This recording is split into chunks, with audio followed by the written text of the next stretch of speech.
आमदार आदित्य ठाकरे यांच्या आक्रमक भूमिकेच्या नंतर महानगरपालिकेच्या 4 प्रस्ताव हे फेरविचारासाठी घेण्यात आलेले आहेत आणि सुधार समितीमध्ये प्रशासनाने या प्रस्तावावरून माघार घेतली आहे। थेट मुख्यमंत्री देवेंद्र फडणवीस यांनीच यामध्ये लक्ष घातल्याचं भाजपचे आमदार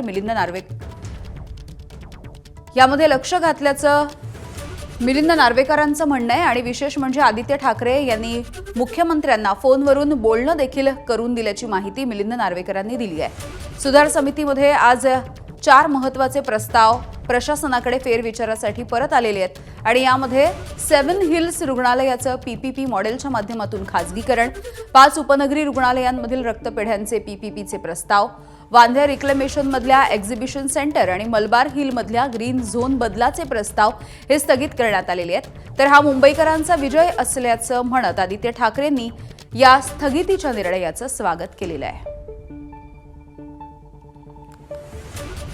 महानगरपालिकेमध्ये इम्प्रूव्हमेंट कमिटीमध्ये स्थापन समितीमध्ये काही प्रस्ताव येणार होते, जे प्रस्ताव इतके चुकीचे होते की ज्याच्यावरती काल आदित्य ठाकरे यांनी एक प्रेस कॉन्फरन्स घेतली होती व मध्यरात्री माझं मुख्यमंत्र्यांशी जे काही बोलणं झालं त्याच्यावरती त्यांनी वाद होऊ नये आणि चुकीच्या गोष्टी महापालिकेत होण्यासाठी त्यांनी ते थारा देणार नाहीत आणि चुकीच्या गोष्टी ते होऊ देणार नाहीत हे त्यांना पटल्यामुळे त्यांनी त्या सगळ्या गोष्टी आज थांबवलेल्या आहेत।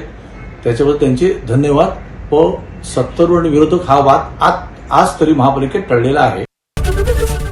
एबीपी माझा, उघडा डोळे बघा नीट।